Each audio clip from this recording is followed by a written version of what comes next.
Bonjour Fix. Bonjour Akuna. Alors cette fois-ci, on va parler d'un swimrun qui se déroule dans le sud de l'Europe, de Costa Brava. Oui, donc Costa Brava, comme tout le monde sait, c'est au nord de l'Espagne, au nord de Barcelone. Donc ça a la caractéristique d'être en Méditerranée, donc des eaux plus salées. C'est beaucoup plus chaud que la plupart des courses dont on parle en Scandinavie. Ouais. Je l'ai fait avec Manon Lulu. Donc, en mixte. Donc voilà, c'est une course en mixte qui génère d'autres dynamiques là. Et comment tu as choisi ce binôme? Alors j'ai décidé vraiment au dernier moment de faire cette course, un peu sur une impulsion émotionnelle. Et j'ai donc contacté Manon, qui est une athlète que je coach. En swimrun. En swimrun, donc qui court d'habitude avec Eric Levassière, dans l'équipe Greedy Team. Et donc on s'est jamais entraîné ensemble, mais bon, je la connais bien, donc on a décidé de faire cette course ensemble. La veille, on a fait un petit entraînement d'1 heure pour trouver nos allures, etc. Et c'est tout l'entraînement qu'on s'est fait ensemble. Alors, je suppose qu'il y avait pas mal de Français du coup, des Espagnols évidemment, mais c'était quand même une épreuve assez bien connue. Hein. Oui, c'est la deuxième édition. Il y a beaucoup de Français, il y a une forte présence française, et c'est vrai que c'est une atmosphère complètement différente. C'est très latin par rapport aux courses plutôt scandinaves ou anglo-saxonnes. Donc du coup, ça se déroule en mer, vous longez la côte. C'est technique, ça ressemble à quoi qu'on connaît en France? Donc on part en bus.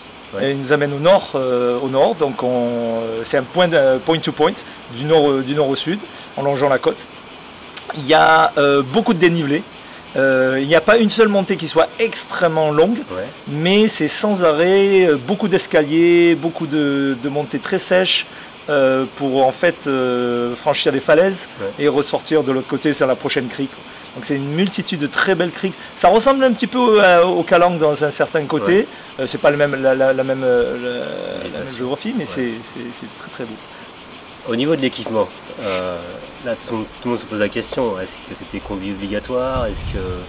Quel conseil tu pourrais donner maintenant que tu l'as fait? Voilà. Donc bon, c'était pas combi obligatoire, mais on a opté pour des combis coupés aux jambes et aux bras. Donc on avait une head et une Mako là, et on les a très souvent enlevés, le haut, dans les courses à pied. D'accord. Est-ce qu'il y avait des passages un petit peu vertigineux, techniques, ou pas trop? Il y a quelques petits passages vertigineux avec un petit peu d'escalade, on peut les retrouver dans la vidéo que j'ai fait.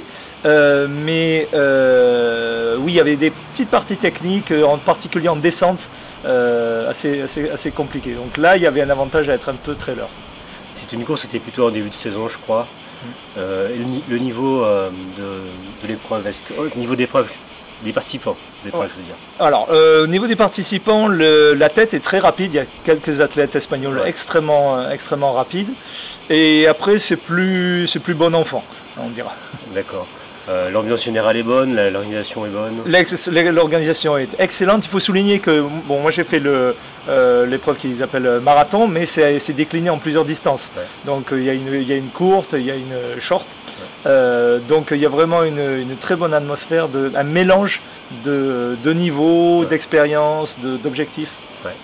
La Costa Brava, c'est évidemment aussi une région qui est très touristique. Je pense que si on fait l'épreuve, il y a de quoi faire à côté, je veux dire. Et aller en famille, c'est... Oui, tout à fait. Moi, j'ai pas eu le temps d'y rester, mais ça donne vraiment envie d'y retourner ou de passer plus de temps. Oui. D'accord.